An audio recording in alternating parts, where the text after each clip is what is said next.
네, 오늘 성경 말씀 보시겠습니다. 갈라디아서 6장 14절 말씀입니다. 그러나 내게는 우리 주 예수 그리스도의 십자가 외에 결코 자랑할 것이 없으니 그리스도로 말미암아 세상이 나를 대하여 십자가에 못 박히고 내가 또한 세상을 대하여 그러하니라. 네, 아멘. 네, 오늘 십자가를 자랑하라. 네, 십자가를 자랑하라. 이런 제목으로 하나님의 말씀 증거하겠습니다. 오늘 말씀은 신자들로 하여금 예수 그리스도의 십자가만을 자랑하라고 권면하는 말씀입니다. 오늘 성경 말씀을 통해서 우리의 삶을 돌아보고 다시금 신앙생활의 중심을 잡는 은혜로운 시간이 되길 바랍니다. 먼저 오늘 말씀은 이제 그러나로 시작하죠. 그러나. 갈라디아서 6장 14절 보시면 그러나 이 그러나라는 이 접속 부사는 앞에 내용에 반박하거나 상반되는 사실을 진술할 때 쓰이는 좀 접속 부사죠. 그죠? 그러나에 해당하는 내용들은 다음과 같습니다.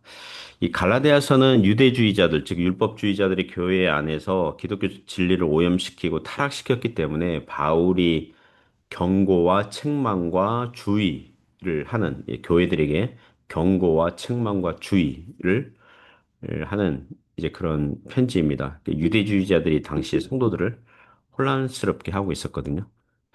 그 유대주의자들 또는 율법주의자들의 주장은 다음과 같죠. 이런 식으로 얘기했습니다. 교회들에게.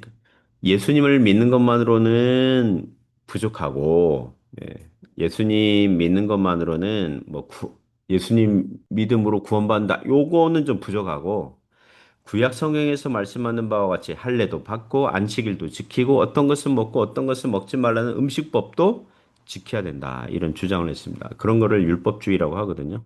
구원의 조건을 인간의 공로와 율법 순종 같은 것으로 이제 두려는 그런 사람들이죠.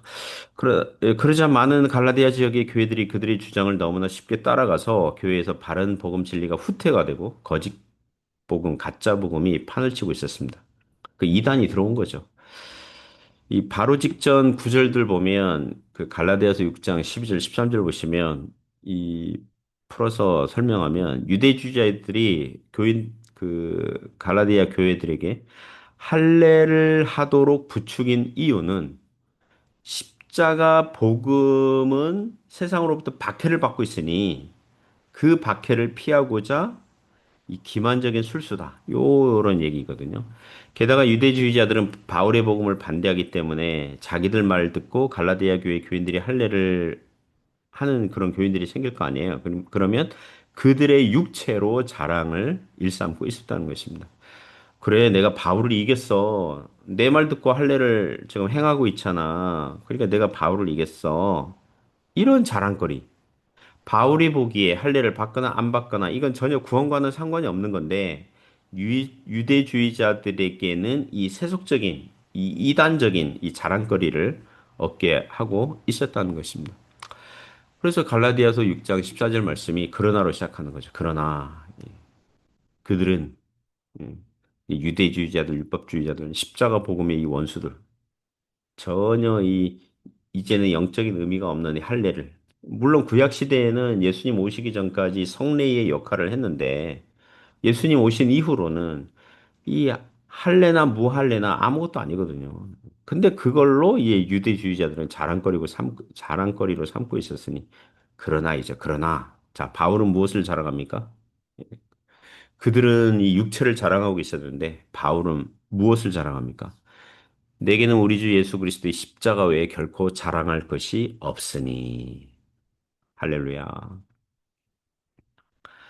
바울은 왜 십자가만을 자랑한다고 합니까? 우리에게 적용하면 왜 신자들은 예수 그리스도의 십자가로서 충분하고 만족하다고 합니까?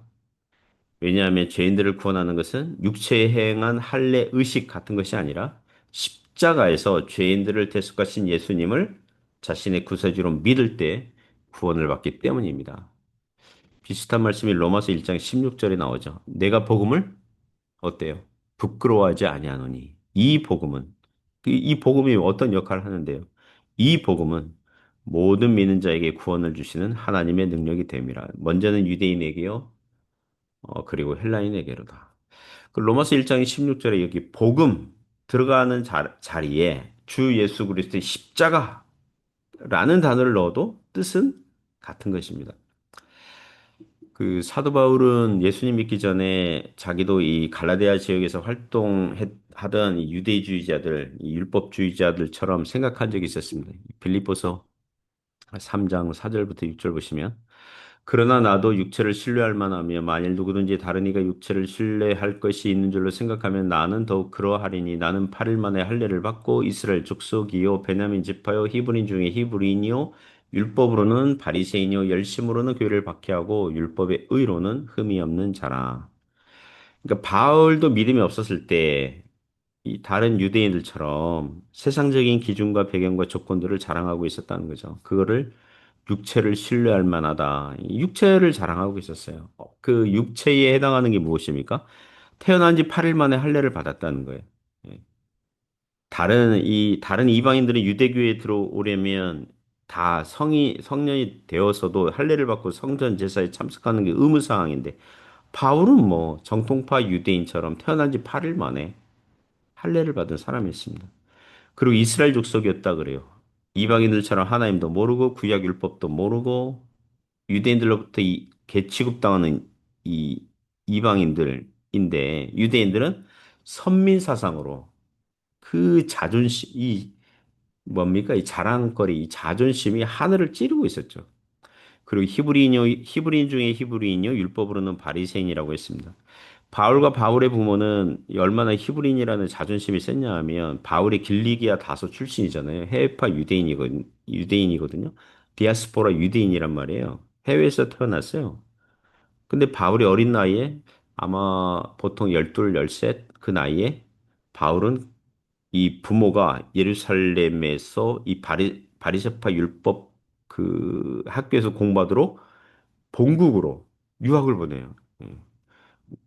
우리나라는 해외로 유학을 가는데 바울은 어렸을 때 이 아버지의 나라 또 자기 민족 이스라엘 바리새파 교육을 하도록 율법 학교로 유학을 간 것입니다.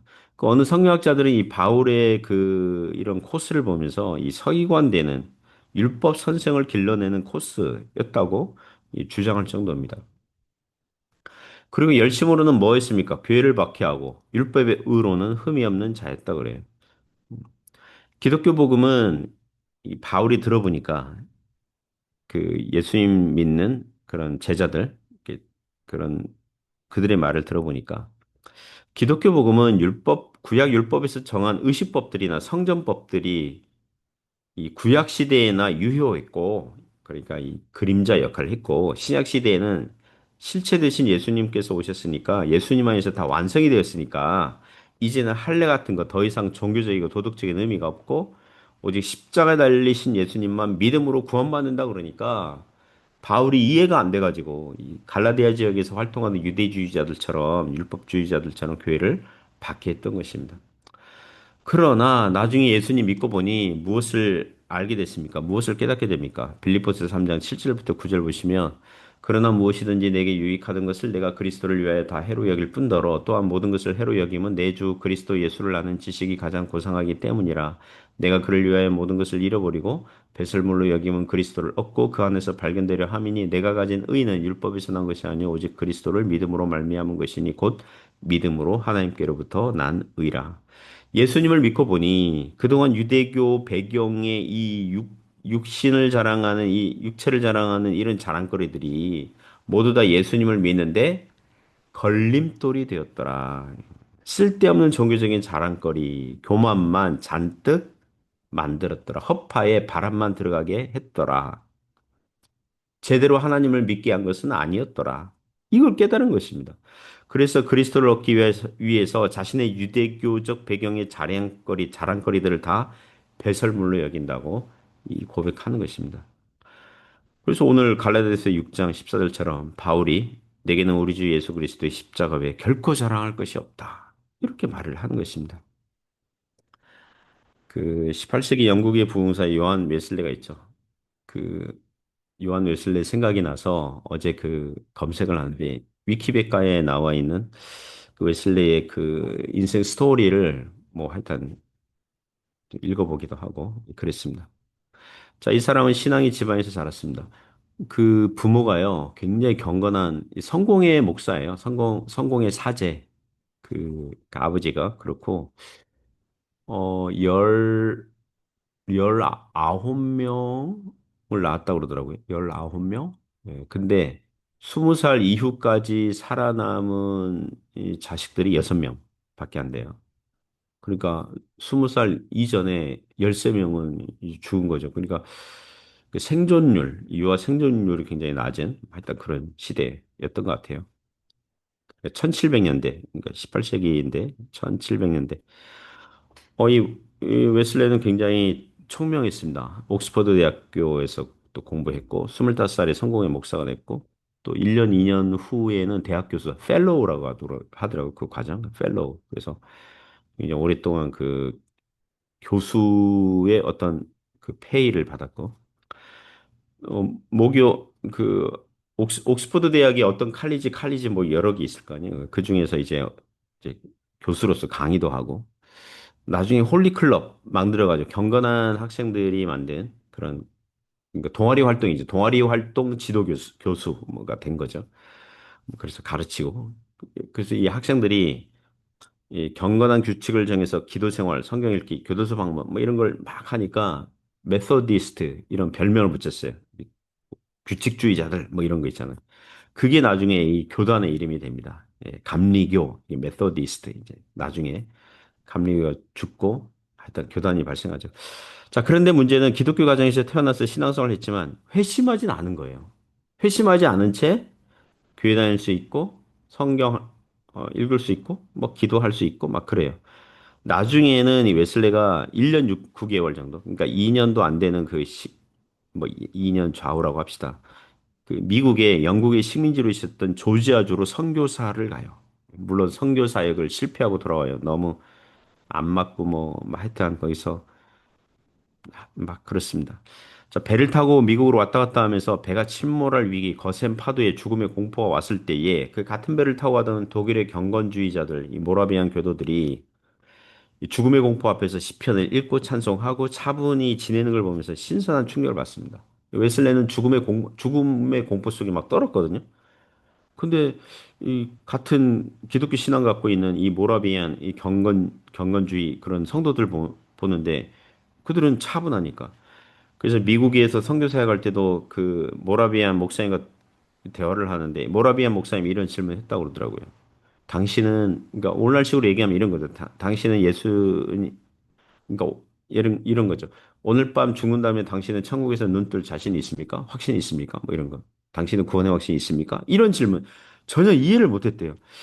아니, 예수님이 나를 구원해 주시길 바래요. 뭐 이런 식으로 있잖아요. 그런 식으로 대답할 수밖에 없었던. 웨슬레는 회심하지 않았으니까. 진실로 믿고 있는 건 아니니까. 이게 종교는 있는데, 기독교라는 종교심은 갖고 있는데,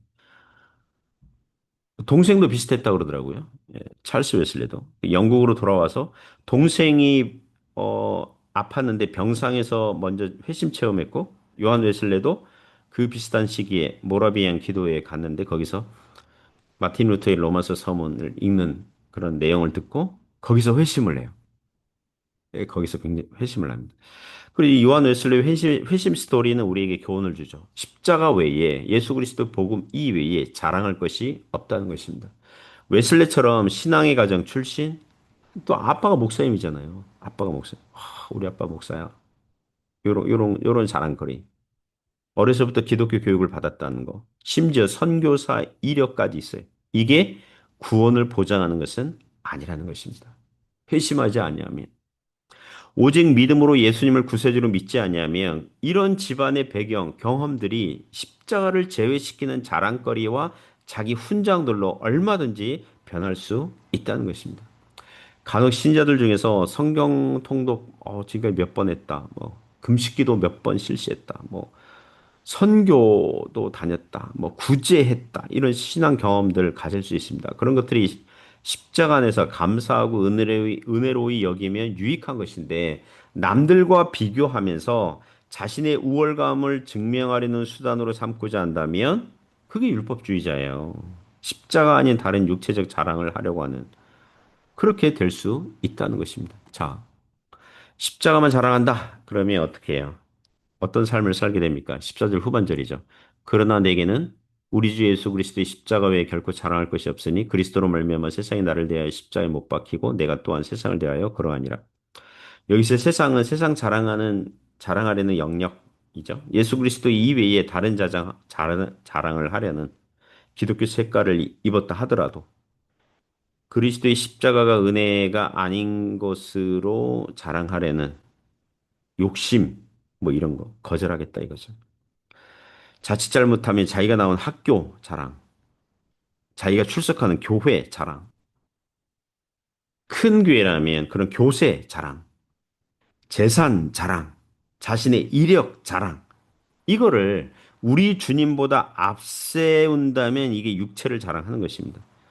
그러나 도리어 겸손하게 여겨서 부족한 자에게 베푸신 하나님의 은혜로 여겨서 감사로 바꾸는 것이 이 자신과 세상을 서로 십자가에 못 박는 그런 삶이 될 것입니다. 그러므로 사랑하는 성도 여러분, 주님만 자랑합시다. 복음만 자랑합시다. 그리스도의 십자가만을 자랑합시다. 오직 우리 주 예수 그리스도의 십자가를 자랑하는 저와 여러분 되시기를 주님의 이름으로 축복합니다.